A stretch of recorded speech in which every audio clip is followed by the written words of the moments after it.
The gavel crashes down on the judge's mahogany bench, the noise reverberating through me like a reminder of the quiet decades I've endured. There I sit, Eleanor Vance, at 67, in this chilly courthouse, my aged fingers gripping a faded yellow envelope that's been my secret for 13 years. My pulse races wildly, so fiercely I worry the whole room can sense it. Opposite me stands my daughter Valerie, dressed in her sharp business attire, her red-tied attorney jabbing a finger my way as though I'm some felon. Her gaze sears with fury I can't quite grasp, or maybe I comprehend it perfectly. Next to her, lawyer Mark Sullivan scans documents with the assurance of a man convinced justice favors him. "Your Honor," Valerie declares, her tone quivering yet resolute, "my mother has kept my kids for 13 years against my wishes. That's parental abduction. I never gave her permission to take them." Her accusation slices into me like razor blades. Abduction. The term burrows into my heart, settling amid the deep aches of motherhood I've carried. I glance behind and spot my 3 grandkids, Arthur, 20, Emily, 18, and Andrea, 16, in the 3rd row. Their expressions are ashen and bewildered, like viewers lost in an unfamiliar film. Judge Theodore Mason, with his silver locks and weary stare, peers at me through his spectacles. "Mrs. Vance, how do you respond to these claims?" My grip tightens on the envelope. Within it lie the evidences of a reality I've safeguarded for years, cherishing it as both a precious relic and an unhealing scar. "Your Honor," I begin, my words emerging steadily, "I didn't abduct anybody. I just nurtured the children my daughter left at my threshold." "That's false," Valerie erupts, rising abruptly. "I didn't leave them. I was battling mental health struggles. I required short-term support." Her counsel steadies her with a subtle motion. "Your Honor, my client endured hospitalization for intense postpartum depression. She demanded immediate care. Mrs. Vance exploited that fragility to retain the children and estrange them from their natural parent." Murmurs ripple through the chamber. Spectators in the gallery bob their heads, seemingly already siding with the apparent sufferer in this tale. Yet I hold the real story, one I've embodied every single day over those 13 years. Dawn awakenings to illnesses, study sessions, and comforting embraces during tears when they longed for their mother. "Mrs. Vance," the judge continues, his voice gentling, "I recognize that looking after your grandchildren was no easy task, but if their birth mother seeks guardianship—" "If I may, Your Honor," I cut in, my resolve surprising even me, "there are details this court ought to learn prior to any ruling." I lift the yellow envelope aloft, a modest act that makes Valerie's eyes flare with apparent dread. "Here, I possess records that will transform this entire discussion." The judge inclines toward me. "What sort of records?" "Evidence of the true events from 13 years back. Evidence explaining why my daughter stands before us now, and it's not driven by parental affection." My delivery wavers just a touch, stirred not by terror but by a sentiment beyond words. Valerie's complexion drains of color. "Mom, don't go there, I beg you." "Go where, my child? Toward honesty." Attorney Mark Sullivan coughs discreetly. "Your Honor, Mrs. Vance aims to shift focus from the core matter. Past papers can't alter that my client holds rightful claim to her offspring." "Quite the opposite," I counter, locking eyes with Valerie. "These papers clarify precisely why we're assembled today. They reveal why, following 13 years of total quiet, no contributions to the kids' needs, not a holiday greeting via phone, my daughter re-emerges with counsel in tow. The hush descends like pre-thunder tension. I detect my heartbeat's thud, the attorney's fidgety page-turning, the uneven breaths from my grandkids at my back. The judge fixes his gaze on me. "Mrs. Vance, are you implying concealed intentions behind this petition?" "No implication, Your Honor. It's a plain fact." Our stares connect, and in hers I glimpse the guilty look from her youth when I'd uncover her small deceptions. "It's all recorded right here." "Mom." Valerie murmurs softly. Please reconsider your actions. I've reflected plenty over 13 years, I retort. 13 years of vigils through Arthur's fevers. 13 years solo at parent-teacher conferences as the sole kin.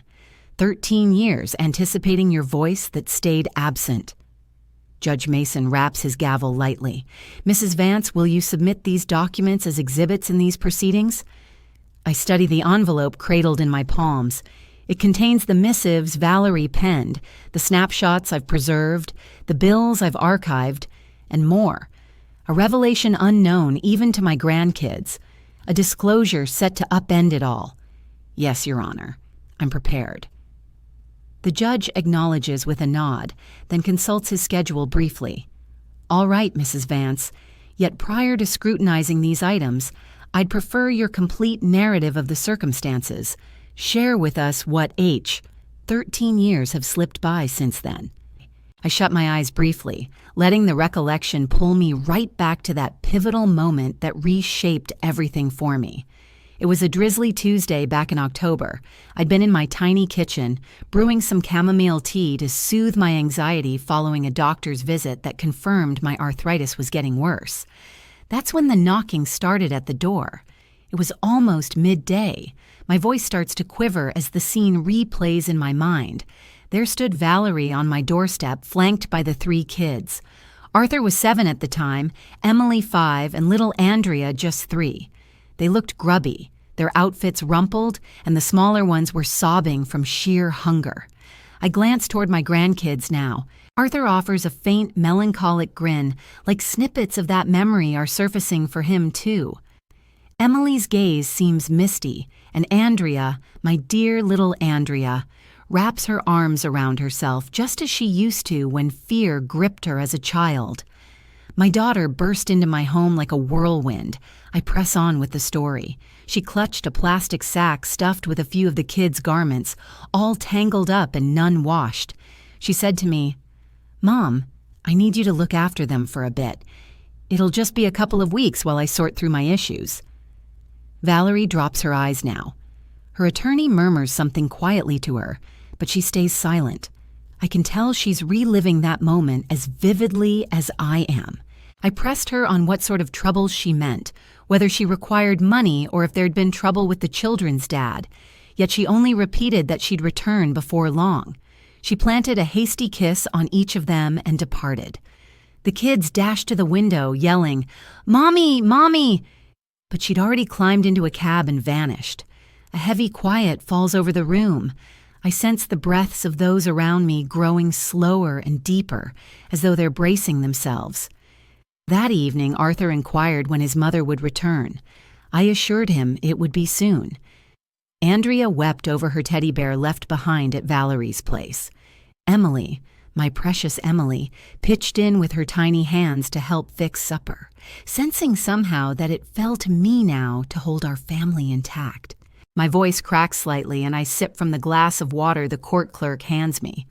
Time dragged on, days turning into weeks.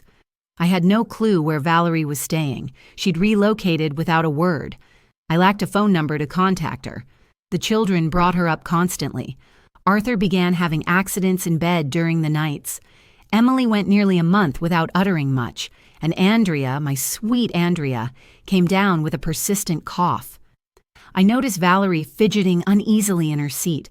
Her fingers quiver a touch as she toys with the ring on her hand. I resolved to get them registered at the local school. For that, I needed their paperwork, like birth certificates. I headed to Valerie's former residence, where the neighbors informed me she'd skipped out on the apartment, owing 3 months' rent. The landlord passed me a box of odds and ends my daughter had abandoned, which included a few of the kids' essential documents. Judge Mason jots down a few points. Had you considered alerting the officials about this? Your Honor, I figured it was just a short-term thing. Valerie had faced difficulties in the past, but she'd never fully deserted her kids before. I trusted she'd come around. Plus, what could I even report? That my daughter dropped off her children with me and hadn't shown up again. At the time, no wrongdoing had occurred. It was simply a parent entrusting her little ones to their grandma.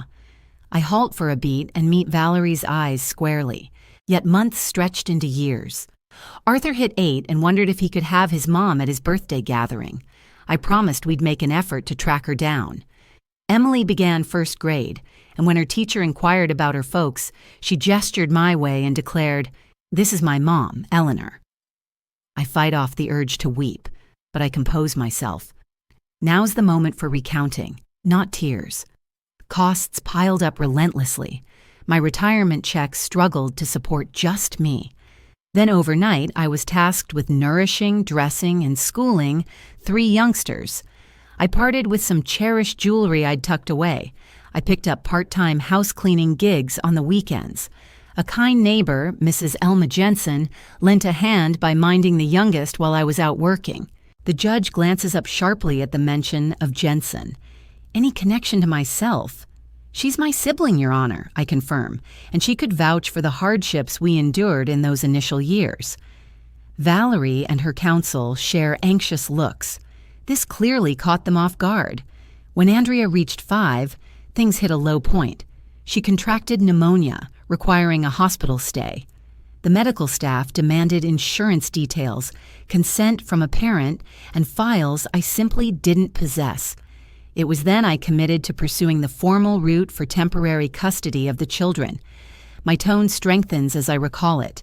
I scraped together my remaining funds to retain an attorney. It ran me $800 I could ill afford, but it had to be done. The attorney made attempts to find Valerie and serve her notice of the custody proceedings. We placed the mandatory ads in the papers. Nothing came of it. "Were you granted legal custody?" the judge inquires. "Indeed, Your Honor. A decade back, this court awarded me guardianship over my 3 grandkids. I've got every paper right here. For 3 years, the regulations stipulated that she persisted in trying to locate the biological mom, but she never showed up, never reached out, never contributed even a penny." Valerie rises to her feet suddenly. I was ill. Depression gripped me. In that condition, I simply couldn't manage their care. "Kindly have a seat," the judge commands sternly. Then his gaze shifts to me. "Proceed, Mrs. Vance." I raised the kids myself. Arthur finished high school at the top of his class. Emily claimed victories in poetry competitions. Andrea picked up the guitar and started a school band. They attended counseling sessions whenever it was necessary. I brought them for checkups, immunizations, and every school function. I marked each birthday, every success, every milestone in their lives with celebration. Glancing at my grandchildren, I notice Arthur nodding through his tears. I was always honest with them about their mother.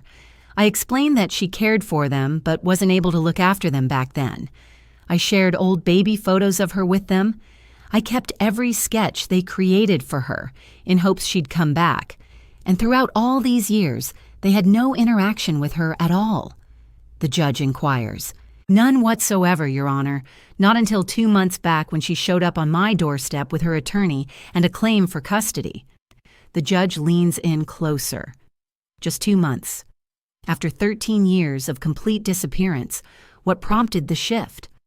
I offer a faint smile, knowing this is the detail Valerie wishes to keep hidden. I lift the yellow envelope. "The explanation, Your Honor, lies right here in these papers." Judge Theodore Mason reaches out toward me. "Mrs. Vance, if you would, come forward and submit those documents you've referenced." I rise gradually, my arthritic knees aching in protest, yet my resolve overpowers any bodily discomfort. Clutching the yellow envelope against my chest, I approach the bench. I catch the sound of Valerie's anxious footsteps tapping on the hardwood floor. "Your Honor," Attorney Mark Sullivan interjects, getting to his feet, "I move that any submitted material be scrutinized by the defense prior to acceptance as evidence." "Naturally," the judge responds.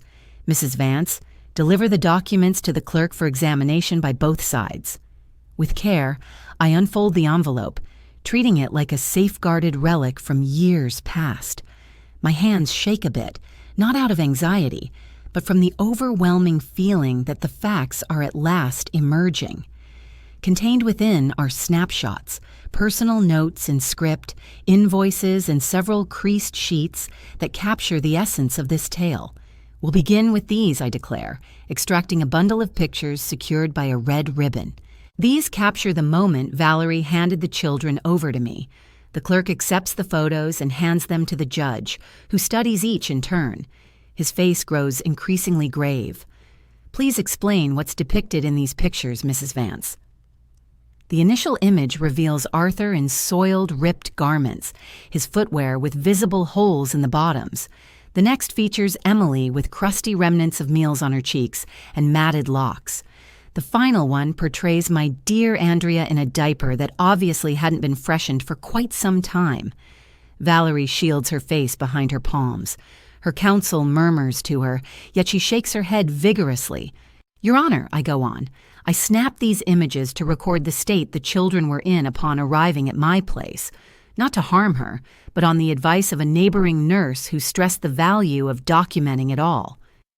The judge hands the photos to Valerie's attorney, who scans them swiftly and then presents them to her. I watch as my daughter squeezes her eyes shut, as though attempting to banish those recollections. Next, I announce, withdrawing another set of papers. These consist of the notes Valerie sent me in the initial 6 months following her departure with the children. The judge accepts the letters and spots the cursive writing right away. These bear your daughter's personal handwriting. Indeed, Your Honor, I'd know it instantly. I turn toward Valerie. Share with the judge the content of those letters, my dear. Valerie stays quiet, but her lawyer seizes the letters and starts perusing them. His demeanor alters sharply as he absorbs the words. Your Honor, I state firmly, in the earliest letter, dated 3 weeks post-departure, Valerie informed me she'd encountered a man called Javier Dawson and was relocating with him to a different town. She requested I watch over the children for a bit more time since her new beau rejected any prompt family duties. The courtroom falls into utter stillness, so quiet a whisper could shatter it. Every stare locks on to Valerie, who's now shedding quiet tears. In the subsequent letter, I add, she revealed her pregnancy with Javier's baby, explaining she couldn't reclaim the children because he'd warned of abandoning her if she introduced old complications into their fresh start. Pregnant? The judge queries, astonished. That's right, Your Honor. My daughter went on to have another son with Javier Dawson, a boy who's 12 now and resides with them, one she managed to nurture because as convenient for her fresh romance. Arthur, Emily, and Andrea shared stunned glances from their positions in the courtroom. This revelation was entirely unfamiliar to them. I'd never mentioned their little brother to avoid causing them additional pain on top of what they'd already endured. In the third letter, my tone turns sterner. Valerie requested that I sign documents to formally give up any rights to her, allowing her to begin anew without any legal entanglements.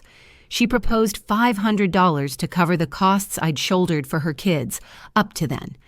The attorney, Mark Sullivan, appears ashen-faced. Evidently, this detail wasn't included in the account his client had shared with him. And did you sign those documents? The judge inquires. No, Your Honor, I respond. I replied that I had no interest in her money, but if she truly wished to vanish from our lives, she ought to do so thoroughly. I instructed her not to reach out until she was genuinely prepared to step up as a parent. I retrieve another paper from the folder. This is her reply to my message, the final exchange between us over those 13 years. The judge scans the page and his face tightens visibly. Mrs. Vance, would you please read this letter out loud? I grasp the sheet with shaky fingers, yet my words emerge steady and strong. Mom, that's okay. I won't trouble you further. Please look after the kids well since I now have my own household. If questions arise, say their mother went far off for a job. I don't want them hurting any longer. Best, Valerie. Tears flow freely down my grandchildren's faces. Arthur starts to stand, seemingly intent on coming toward me, but Emily restrains him by gripping his arm. Your Honor, I continue, tucking the letter back inside. For 13 years, I honored her choice. I didn't search for my daughter. I made no efforts to get in touch. With the limited means at my disposal, I nurtured her children out of deep affection, always hoping she'd grow up and come back for the proper motives. And what makes you think she's back now? The judge probes. I offer a bittersweet smile while drawing the final item from the folder. Because 3 months back, Your Honor, my brother, Arthur Vance, Valerie's uncle, who resided in Texas without kids of his own, died. The judge shifts ahead, intrigued once more. How does that connect to this matter? My brother, Your Honor, bequeathed a substantial legacy to each of his grandchildren, $50,000 apiece for Arthur, Emily, and Andrea.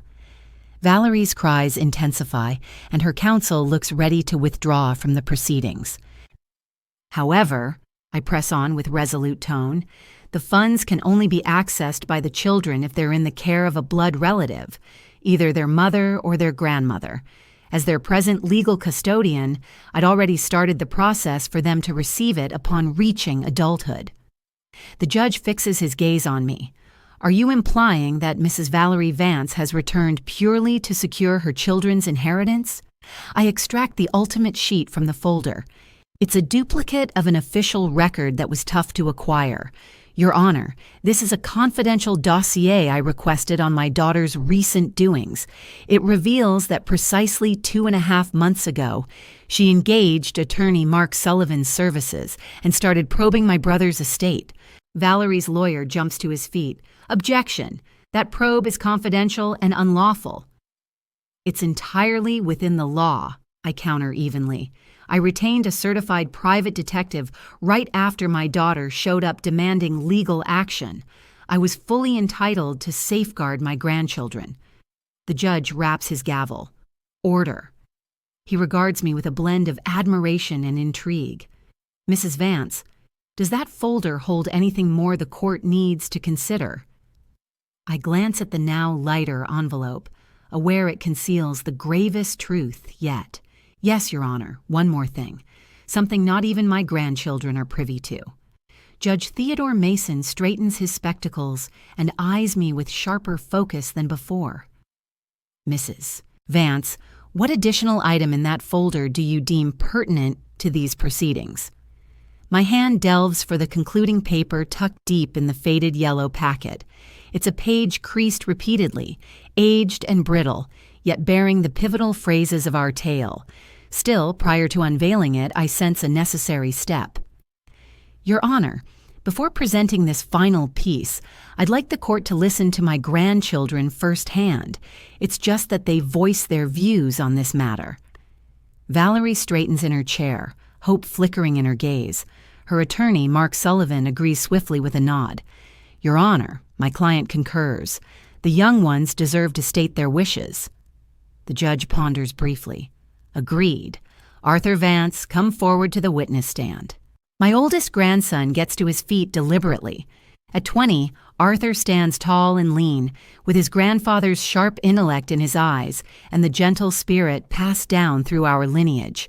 He approaches the witness stand with deliberate, careful strides, as though every step demands deliberate thought. Ah, the judge remarks softly.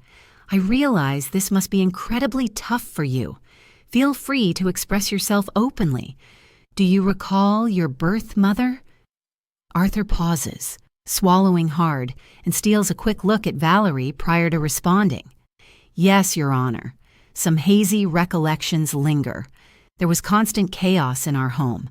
I recall times when food was scarce, and my grandmother, Ella Lanner, would appear carrying groceries. I remember the day we reached her place. She washed us up, dressed us in fresh outfits, and prepared chicken soup. And what are your thoughts on your mother's absence over these years? Arthur shuts his eyes briefly. Your Honor, anger consumed me for years. I couldn't grasp why she never returned. My classmates had moms and dads who fetched them from school, attended their games, assisted with assignments. I had grandmother Eleanor juggling 2 jobs to keep us afloat, yet always present at every parent-teacher conference. I observe Valerie weeping quietly, yet Arthur presses on with a poise that tugs at my soul. By age 15, the resentment faded. I came to see that grandmother had given up her own tranquility, her well-being, and her finances for our sake. She wasn't required to bring us up, but her love compelled her. Now that your birth mother is back seeking guardianship, what's your stance? Arthur fixes his gaze on Valerie. Mom, if that's okay to say, I'm relieved you're in a better place. I'm happy you conquered your struggles, but I can't ignore the past 13 years.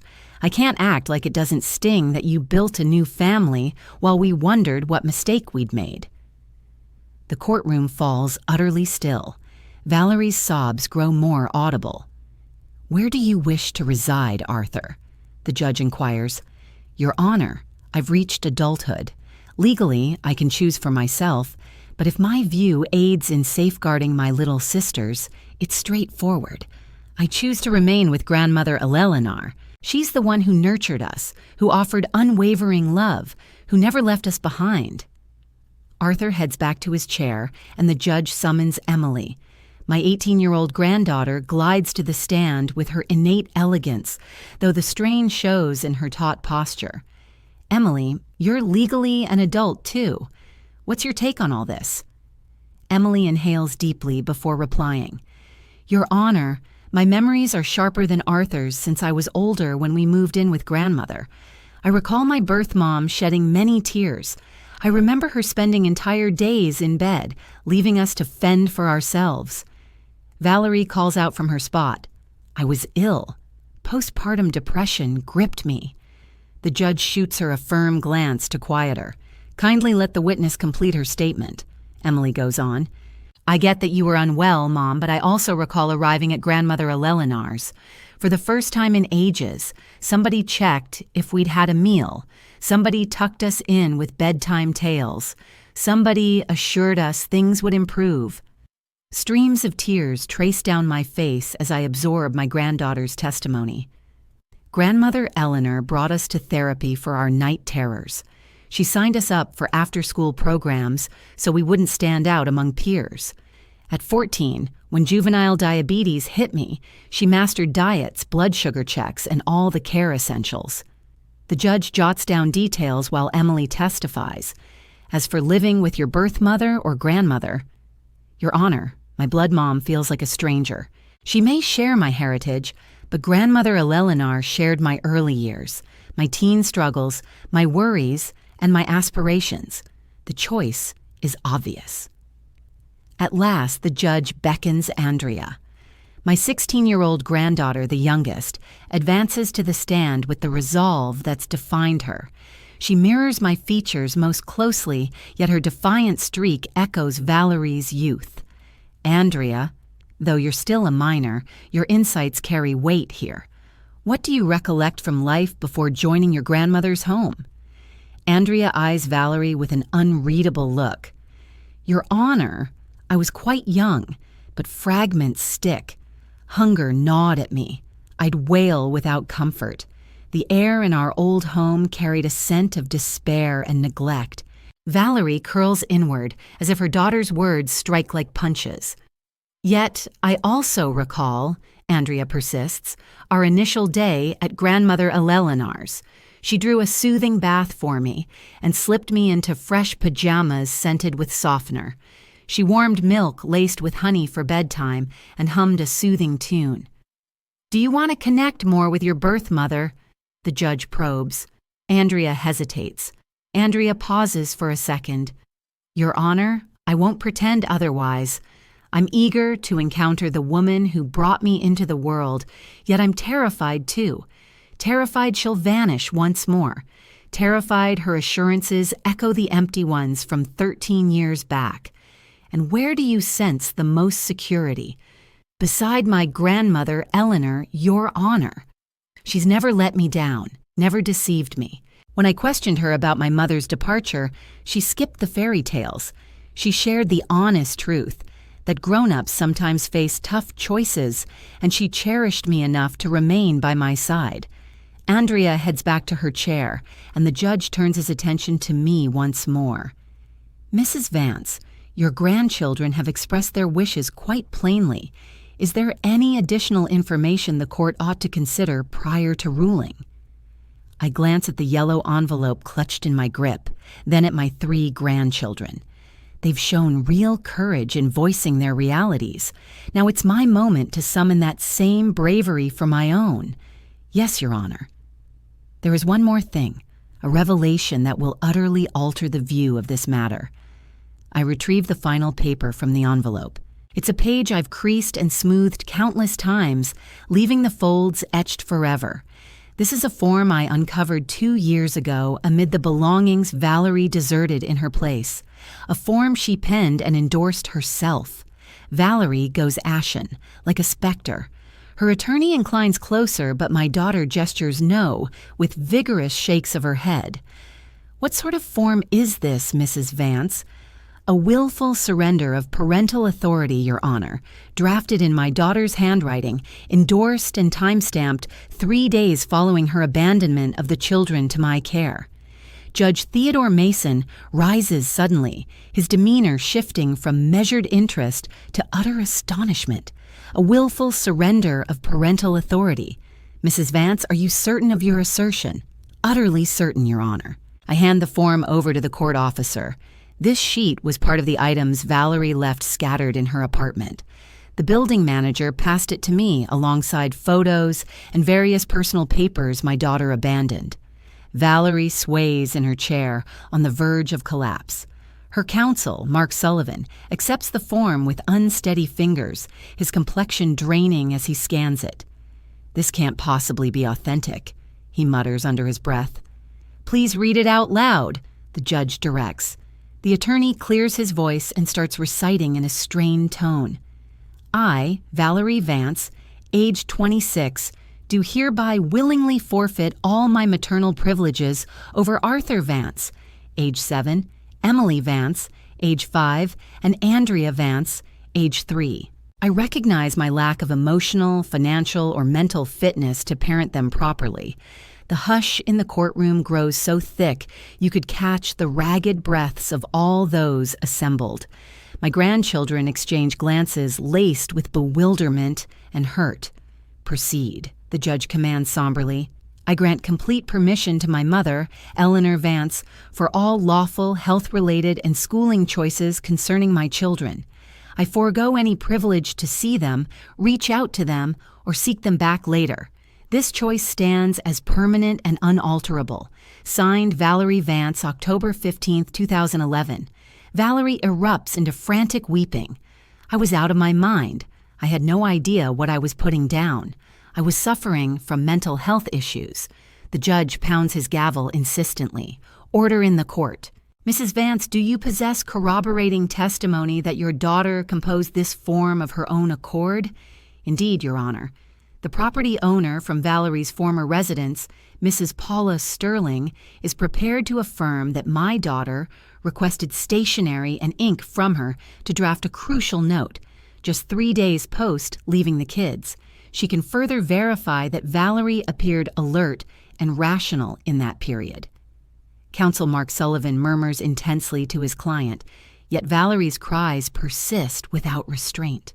"Moreover," I add, "the court needs to hear one additional detail, something I only unearthed a fortnight past that clarifies precisely why my daughter has resurfaced at this juncture."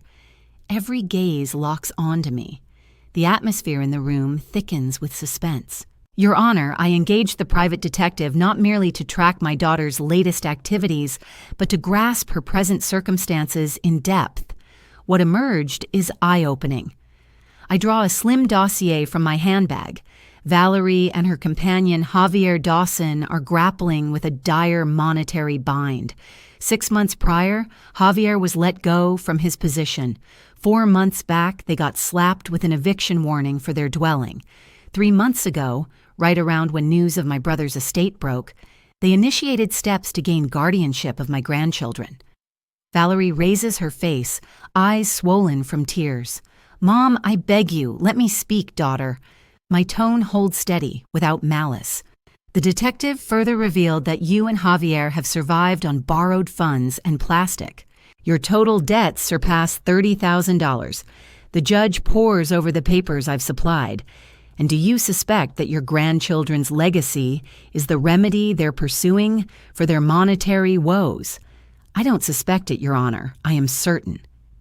I gazed straight at Valerie, because just a week earlier, my daughter had reached out to me by phone for the first time in 13 years.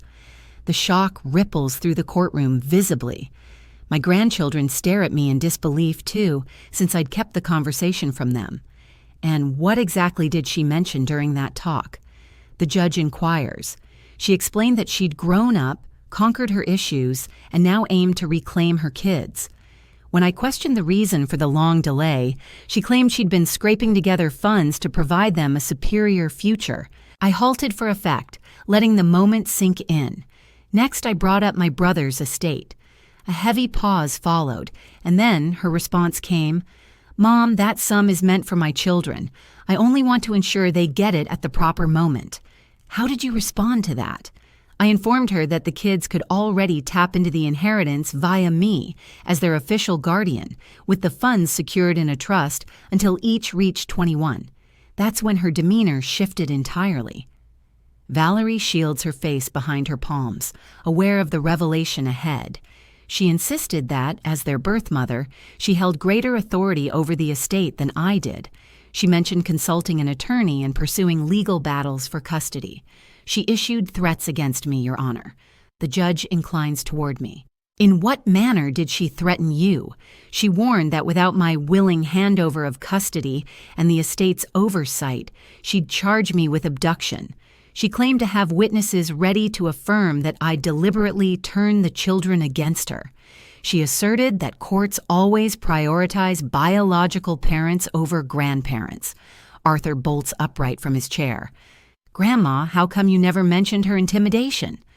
"To spare you extra distress," I murmur gently. "And because I trusted the facts would surface when the moment arrived." The judge bangs his gavel. "Sir, kindly resume your seat." He then turns to me. "Mrs. Vance, is that phone exchange documented?" "No, Your Honor, but I've got something superior." A faint smile crosses my lips. Following the call, she fired off multiple texts echoing her warnings, one stored on my device and reproduced for this hearing. I retrieve the printed texts and pass them to the court officer. The judge scans them quietly, his face hardening progressively. "Would you mind reciting a few of these for the record?" he requests. I grasp the sheets and recite steadily. Text dated July 18th. "Mom, reconsider this wisely. As their natural parent, every judge will back me. Avoid complicating matters unnecessarily." I proceed. Text from July 20th. "My attorney and I have discussed it. Your actions might qualify as child abduction by a parent. You risk imprisonment." And the final one, my tone sharpening, from July 22nd. "Mom, hand over custody without resistance and we'll settle the estate split, 50-50. You retain half for your caregiving efforts. I claim half as their mom, but push me to litigate and it all becomes mine." The judge sets the papers aside on his bench and fixes his gaze on Valerie. "Mrs. Vance, do you acknowledge dispatching these texts?" Valerie weeps, speechless. Her counsel appears utterly broken. "Your Honor," I add quietly, "I must emphasize that vengeance against my daughter isn't my goal. I recognize the hardships she endured in her youth. I get how young parenthood and psychological struggles can spark rash choices. I regard Valerie with sorrow, yet resolve. However, I can't tolerate her reappearing after 13 years of complete disconnection, after legally surrendering her parental rights, after building a fresh life and erasing these kids from her mind, solely due to financial stakes." "What relief do you seek from this court?" the judge probes. "Confirmation of my enduring guardianship for my underage grandchildren, outright dismissal of my daughter's custody bid, and issuance of a protective order barring Valerie from nearing the children unless upon reaching adulthood they choose contact on their own." Valerie cries out from her position. "You can't strip my children from me eternally." I face her, blending anguish with resolve. "Daughter, you forfeited them 13 years back. I'm not seizing anything. I'm merely safeguarding what you deserted. The judge calls a 30-minute break to examine the submitted materials. The room clears somewhat, but I stay put, clutching my handbag to my chest like a safeguard. My grandchildren draw near, enveloping me in a wordless hug that conveys volumes. "Grandma," Andrea breathes, "why keep from us that she'd formally surrendered us?" "To let you develop your own views," I respond, gently running my fingers through her hair. "I didn't want you kids harboring resentment toward your mother once you were mature enough to grasp the situation." Arthur clasps my hand tightly. "Yet you've been deceiving us for years by suggesting she might return someday." "It wasn't deception, darling. There was always a chance she'd grow wiser and come back for the proper motives." I clung to that optimism for quite a while. My gaze shifts to where Valerie huddles with her attorney, murmuring urgently in hushed tones. But when she reached out to me just a week back, I instantly realized she wasn't here for you all. She was after the inheritance. Emily perches beside me. "What comes next, Grandma?" "I'm uncertain, sweetheart, but we've been honest throughout, and that's the extent of what we can offer." In the break, I observe Valerie edging toward our group. Her lawyer attempts to halt her, but she brushes him off. She advances with faltering strides, as though every step demands conquering a peak. "Mom," she utters in a fractured tone, "could we speak alone?" She starts, her words quivering just like in her childhood days after mischief. I recognize I committed grave errors, but I've transformed. Truly transformed. Have you truly evolved, Valerie? Or is this solely about securing funds? My inquiry cuts straight, though without malice. After all these decades, I've merited the privilege of stark candor. She drops her eyes. They're intertwined truths. Indeed, I require the funds, yet I've yearned for my kids throughout these years, too. You've yearned for them. My pitch elevates a touch. Valerie, you possess 13 years to feel that longing. 13 years to phone, to correspond, to dispatch a holiday card at Yuletide. 13 years to inquire about their well-being, their needs, whether they recalled you. "I was terrified," she murmurs. "Terrified they'd despise me for deserting them. So why this moment? Why, following 13 years of dread, do you abruptly muster the boldness to contest for them in the courtroom?" Valerie slumps against the pain, as if drawing strength from it to persist in our exchange. Because Javier warned that unless I fought to reclaim my kids and their legacy, he'd depart. He claimed he couldn't remain with a woman who'd surrendered $50,000. The raw candor in her admission startles me. Briefly, I glimpse the frightened young woman she used to be, trapped amid untenable choices. "So you remain unchanged," I declare with profound sorrow. 13 years past, you chose based on a man's expectations. Now you're present for identical causes. It's more complex than that. Her tone sharpens, yet she swiftly scans the area to confirm our privacy. "Mom, you can't fathom the burdens I've endured. Javier has sustained me over these years. Lacking him, I'm adrift. No employment, no personal residence, no reserves. And your other offspring, the one you managed to nurture since it suited your partnership." Valerie reels as if struck by my words. "Paul differs. He arrived during my union with Javier. He fit into our vision. Arthur, Emily, and Andrea were your offspring as well. Valerie, they merited unwavering affection too, but I lacked the capacity to provide it." She erupts, saline trails cascading over her cheeks. "I was young when they came along. I had no clue about motherhood." Arthur's wails triggered my own tears. Emily's night terrors sparked my anxieties. I was overwhelmed by it all. For the initial instance in our dialogue, a twinge of sympathy stirs within me for my girl. Then why forego seeking my aid back then?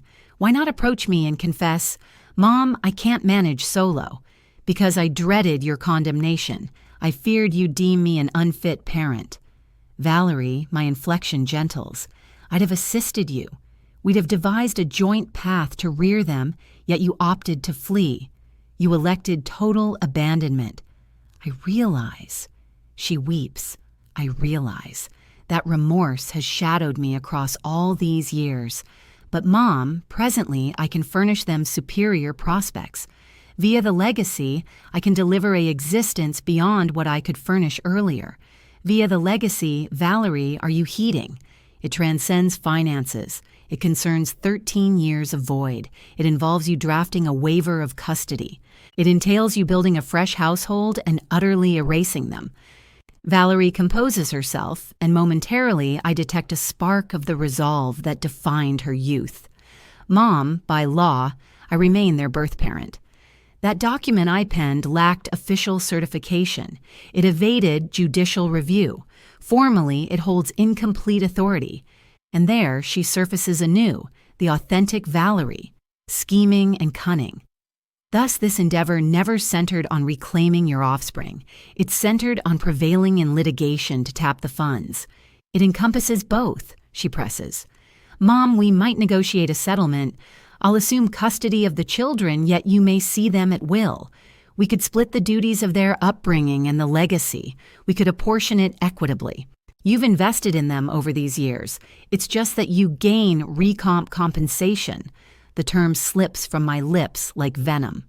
Valerie, do you really believe I nurtured your kids, anticipating some monetary payback?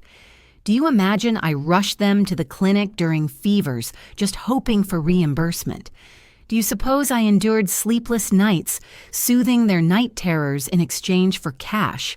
Enough. Stop right there. Valerie plugs her ears like a kid dodging harsh realities. But I'm not backing down, Valerie. This is exactly what you must confront. I didn't rear those kids as a financial scheme. I did it out of pure affection. They share my bloodline. And when you deserted them, somebody needed to provide unwavering devotion. Valerie drops her hands and gazes at me with a look I haven't witnessed in ages, the very expression from her teenage days when she grasped the gravity of her blunder. Mom, she whispers in a tiny, fragile tone, what must I do to earn your pardon? Her words hit me unexpectedly. For so long I'd rehearsed this encounter in my mind, pondering my response if she ever sought absolution. Yet here we are, and the reply evades me. Valerie, absolution isn't a bargain you strike. It's not a prize for merely acting correctly. True forgiveness flows from deciding to release your own bitterness. So are you granting it to me? I study my daughter. This 39-year-old woman still craving her mom's validation. A swirl of emotions surges within me. Tenderness, regret, sorrow, and a flicker of optimism. I pardon you for acting like a frightened youth unsure of motherhood. I pardon your rash choices amid overwhelming pressure. I pardon your flight from duties that felt crushing. Valerie's face lights up with cautious optimism, yet I press on. But I can't pardon your return solely for financial gain. I can't pardon the threats of imprisonment to seize control, and I refuse to let you wound those children once more. Her hopeful grin fades away. So, there's no way forward for me. Actually, there is one path, I state resolutely. Return to your existence, tackle your inner struggles, and once you've genuinely grown and transformed, once you can extend real affection without strings attached, maybe then your kids will choose on their own whether to reconnect. As for the estate, it belongs to them, Valerie, and I'll ensure they inherit it when they're equipped to handle it wisely. A bailiff emerges in the corridor. Break time's ended. The judge awaits to resume. Heading back into the chamber, Valerie lightly grasps my arm. Mom, just one more thing.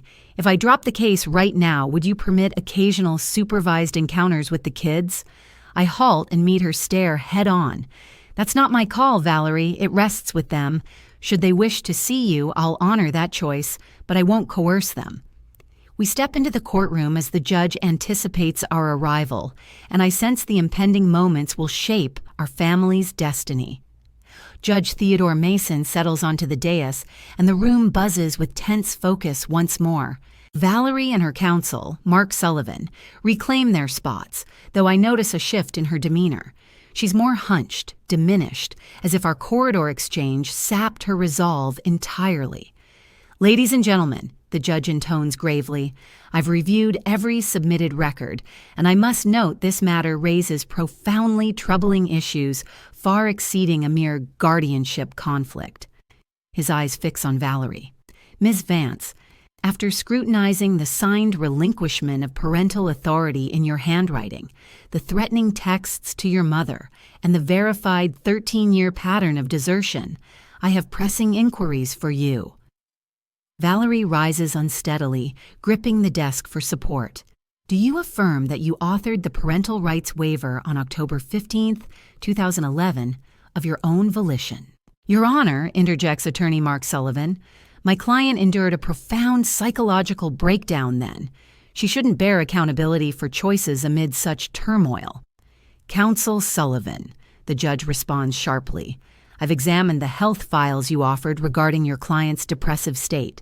Those papers indicate discharge from therapy 2 months prior to that waiver. Per the clinical notes, her physician deemed her psychologically sound and no risk to herself or anyone else. Valerie falters, and her attorney steadies her into the chair. Moreover, the judge proceeds. I've consulted official archives and discovered that Ms. Valerie Vance wed Mr. Javier Dawson legally on December 20th, 2011, merely 2 months following the rights relinquishment. How could a woman deemed mentally unfit to decide her kid's fate still manage to legally tie the knot? The courtroom falls into utter silence. My heartbeat echoes in my ears as I wait for my daughter's response. Your Honor, Valerie begins, her voice cracking, I simply wanted a fresh start. I believed it would benefit us all. Benefit everyone, or just you. The judge fires back pointedly. Valerie dissolves into sobs, unable to reply. The judge presses on. Mrs. Vance, I've examined your son Paul's school reports, born in 2012. The records indicate you've been an involved and engaged parent in his schooling. You've shown up for parent-teacher conferences, school functions, and provided a consistent household for him over 11 years. This proves you possess the ability to parent effectively, yet you selectively applied it only to the child that suited your life. Each phrase from the judge lands like a blow, sealing the fate of Valerie's aspirations. I see her slump in her seat, utterly broken. But the gravest issue, the judge declares, lifting the stack of printed messages, remains these blatant threats you issued to your mother. Fabricating kidnapping claims isn't just ethically vile, it's extortion, a grave criminal offense. Defense attorney Mark Sullivan jumps to his feet in a panic. Your Honor, I seek a break to discuss with my client the option of dropping the case. Counselor Sullivan, the judge responds sternly, given the evidence, particularly the extortion threats, I must forward this matter to the district attorney for review on potential charges against your client. Valerie cries out from her place. No, please, I only wanted my kids returned. Mrs. Vance, the judge intones gravely, you didn't seek your children. You aimed to reclaim the inheritance funds. The proof is irrefutable. He addresses me directly. Mrs. Eleanor Vance, do you intend to pursue extortion charges against your daughter? The query stuns me. For months, I'd pictured this scene, but never anticipated weighing whether to imprison my own child. I glance at Valerie, her gaze begging for mercy. Then at my grandchildren, their faces strained with anticipation. At last, I consult my inner resolve and uncover a decision that astonishes me. Your Honor, I choose not to press criminal charges against her. Valerie exhales in relief, but I press forward. That said, I do seek a protection order barring her from reaching out to my grandchildren or myself for at least 5 years, except via legal channels and with this court's explicit permission. The judge inclines his head. A sensible petition. Anything more, Mrs. Vance? Yes, Your Honor. I ask that the court records state Mrs. Valerie Vance willingly surrendered all parental authority over Arthur, Emily, and Andrea Vance on October 15, 2011, and that any subsequent bids for custody or rights regarding these minors be deemed baseless and invalid. Approved, the judge affirms, jotting in his files.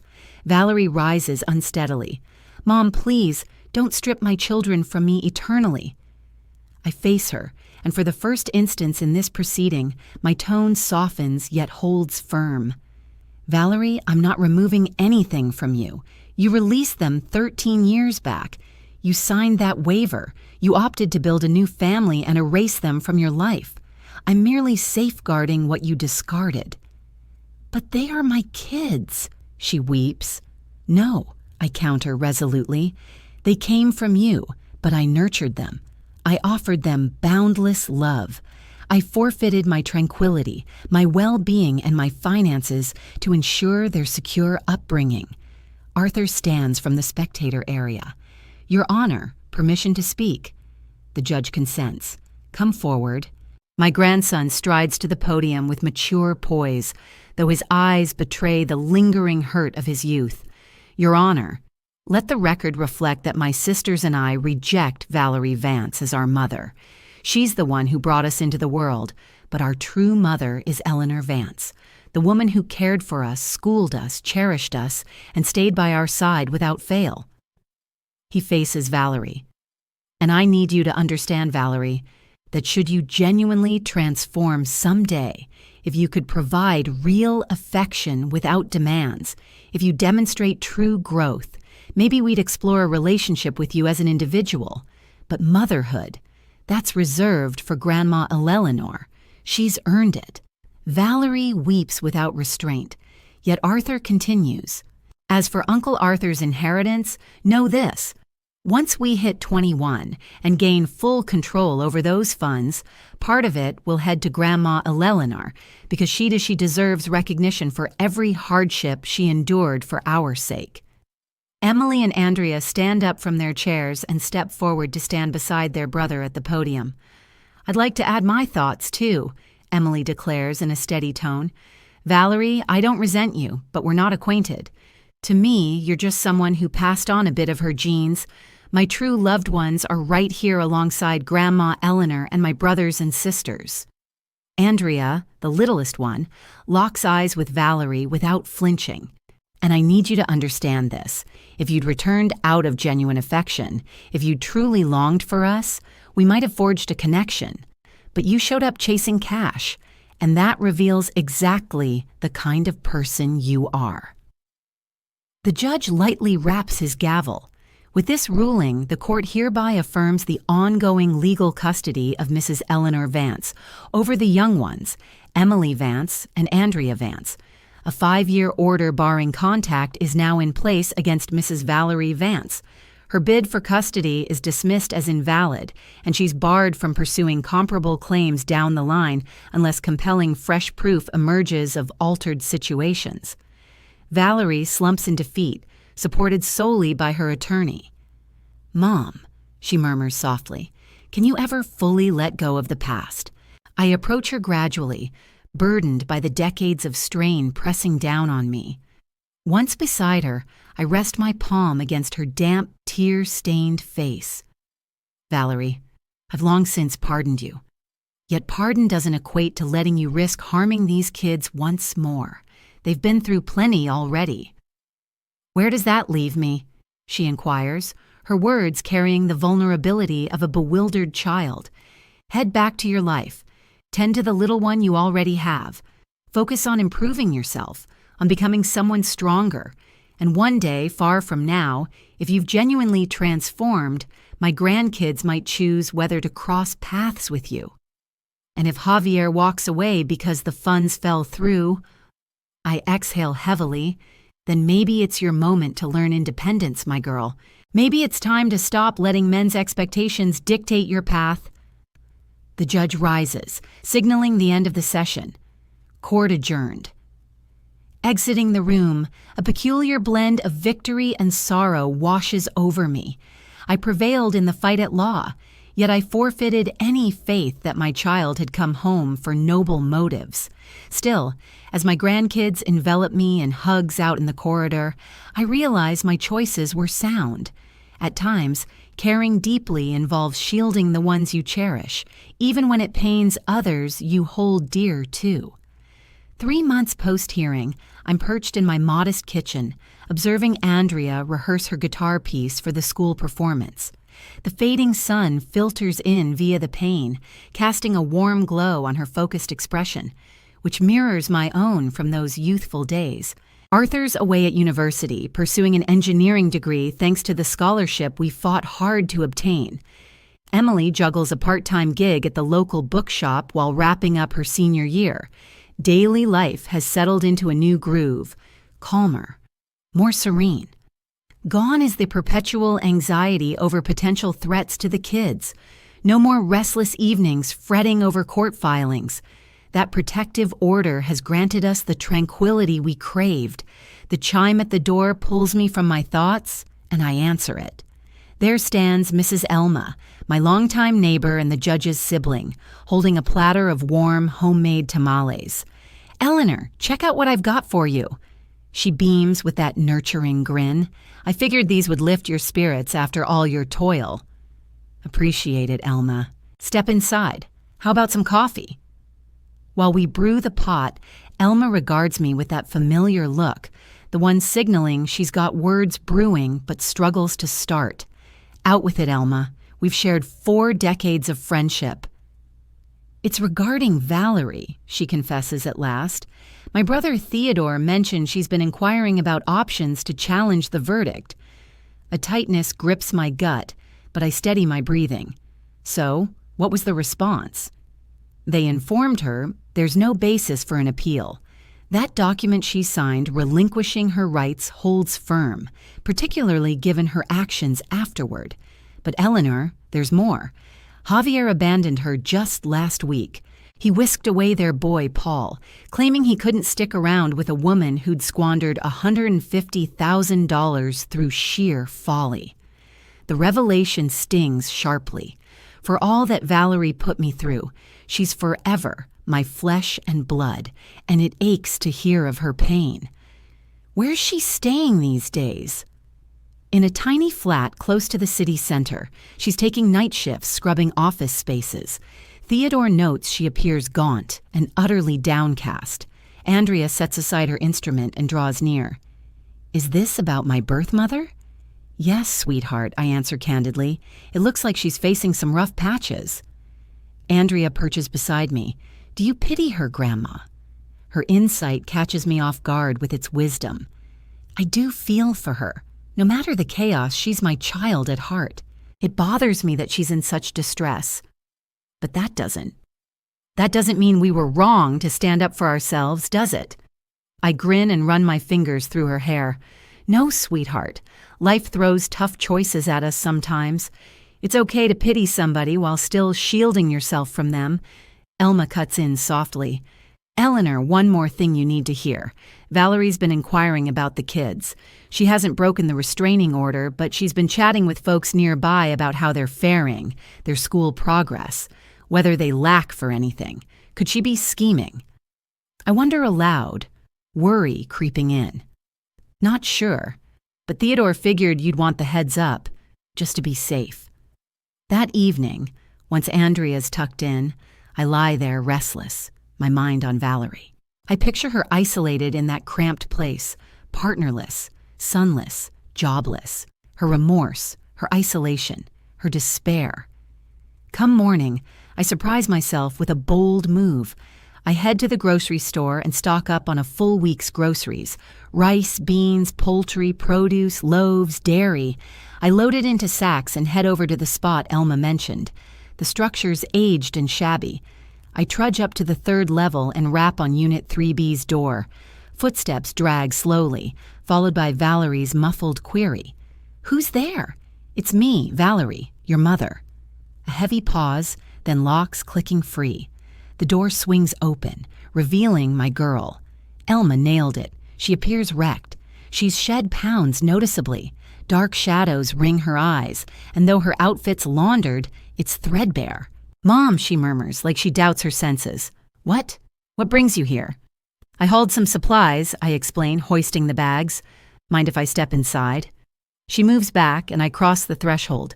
The space is modest yet tidy. A dated couch, a dining setup with a pair of seats, a compact TV. Piles of overdue notices clutter the surface. Why bother? She questions as I unload in the cooking area. Simple. You're my child, I state plainly. No matter the mess we've been through, I won't watch you starve.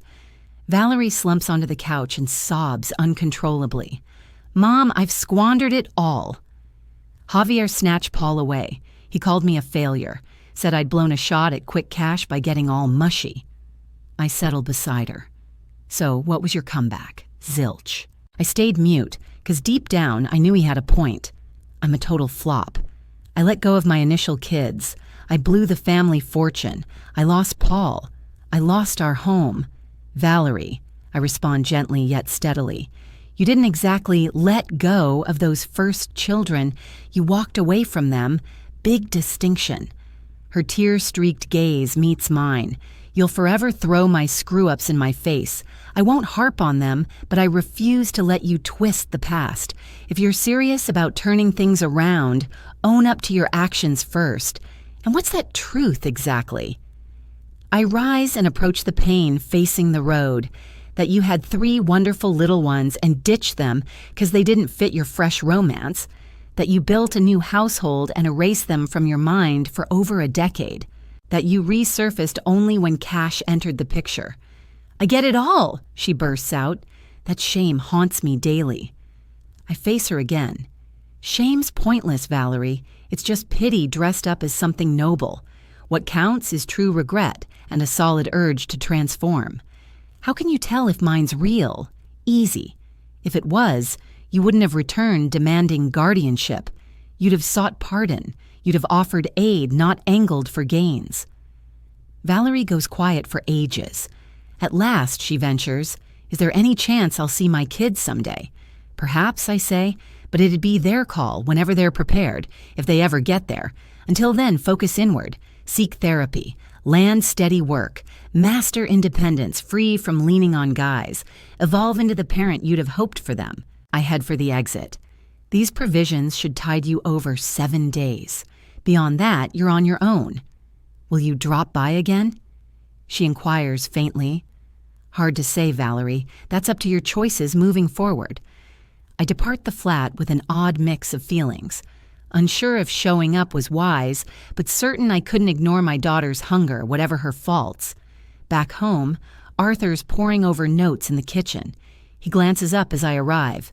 Grandma, I've been wondering where you vanished to. I paid a visit to your birth mother, I confess, straightforwardly. His face shifts in an instant. Why on earth? 'Cause she's struggling to eat and she's family to me still. Arthur shuts his materials and eyes me intently. Grandma, please tell me this isn't you opening the door for her return. No way, dear. It just shows I can extend kindness without risking us. He dips his head thoughtfully. Thinks she'll actually turn over a new leaf. No clue, I answer, honestly. Yet if she manages it, it'll stem from her own choice to transform, not from any coercion or bailout from us.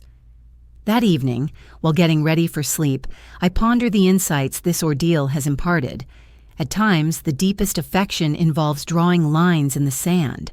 At times, safeguarding your loved ones requires turning down pleas from others you cherish. And occasionally, true fairness isn't about retaliation. Fairness means letting the outcomes of one's choices unfold naturally, all while opting for compassion instead of bitterness. A year post-trial, I'm lounging in my backyard, observing the tomato plants I sowed back in spring as they thrive. Arthur completed his degree with distinction and landed a position at an engineering company. Emily earned a spot in college, complete with a partial grant. Andrea, at 17 now, directs her high school's music ensemble. The bequest from Uncle Arthur sits intact in their trusts, earmarked until each reaches 21. Above all, my grandkids have thrived free from the lingering dread of desertion. Mrs. Alma shows up bearing updates. Eleanor, there's something I need to share regarding Valerie. What now? I inquire, steeling myself inwardly. She's started counseling sessions. She's committed to them steadily for half a year. Theodore mentioned she's funding them out of her own pocket from her janitorial work. The update catches me off guard, and there's additional progress. She's taken on a daytime role as a front desk attendant at a healthcare center. No more nighttime office scrubbing. She appears healthier, steadier. Has she inquired about the kids? Not at all. Actually, when they mentioned your visit to her, she said her mother had already gone above and beyond, and now it was her responsibility to demonstrate personal growth without assistance. For the first time in ages, a wave of unexpected pride washes over me for my daughter. Later that day, Andrea returns from classes wearing a contemplative look. "Grandma, mind if I pose a question?"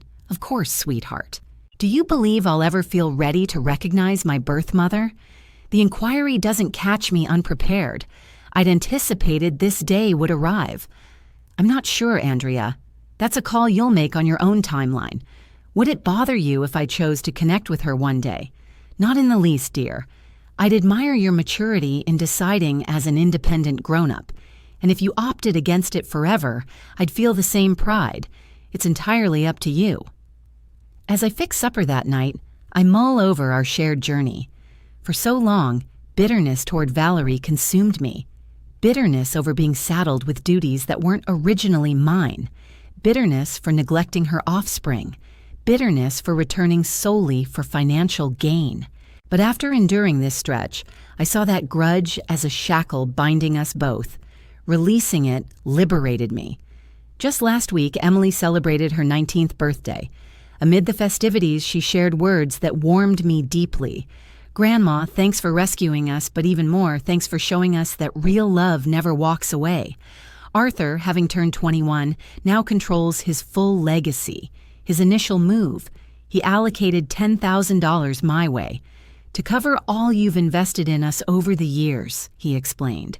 I took the funds, not out of necessity, but to honor what that gesture meant to him. I occasionally speculate on alternate paths. What if Valerie had returned with pure intentions? If she'd sought pardon rather than custody battles? If she'd displayed sincere remorse over courtroom intimidation? Perhaps we'd have forged a path to harmony. Perhaps we'd have crafted a version of blended kinship. Perhaps my grandkids could have encountered their mom in a supportive setting. But existence isn't built on hypotheticals. It's shaped by the choices we take with the knowledge at hand. This is our reality. I opted to shield 3 forsaken youngsters. I committed to boundless devotion when their mom fell short. I surrendered my tranquility and assets to provide them security, and in the hour of need, I battled fiercely on their behalf. I harbor no regrets over any of it. These days, as I observe Andrea honing her guitar skills, Emily cramming for university tests, and Arthur mapping his career ahead, I'm certain my paths were wise. They've grown into accountable, compassionate, diligent young adults. They're solid individuals enriching society. They embody how unwavering affection and steadfast limits can harmonize. Folks sometimes probe whether I harbor hatred for Valerie's actions. My response, absolutely not. I don't condemn her outright, nor do I absolve her. I get that she was youthful during her kids' births. I get how parenting can overwhelm. I get that errors happen to everyone, yet I also grasp that certain errors leave lasting marks. And ditching your children isn't an error. It's a deliberate act that shapes your character. Valerie picked her fresh start over her family. I picked that family over everything else. My solace comes from knowing we've each reaped what we've sown. The key distinction is that I rest easy each evening, certain I've always prioritized the kids' happiness above all else. She, on the other hand, must carry the weight of leaving them behind right when they depended on her the most, for the rest of her days. If there's a single takeaway from this whole ordeal, it's that fairness isn't always about retribution. Often it's just life handing out precisely what one's choices have earned. I earn the boundless affection from my grandkids because I've showered them with boundless affection over those 13 years. Valerie earns the void of that affection since she opted for absence during those same 13 years. This isn't about payback, it's just the inevitable outcome. And who knows, if she's genuinely transformed, if she's sincerely committed to personal growth, maybe one day my grandkids will choose to open the door to her. But that'll be entirely up to them. on their timeline when they're prepared. Until then, I'll keep being what I've always been, their grandma, their guardian, their secure haven, their unwavering devotion. That's the essence of real love. It doesn't walk away. It doesn't bargain. It doesn't impose limits. It just exists, steady as the sunrise, resilient as the deep roots of an ancient oak, quiet as an endless whisper of hope.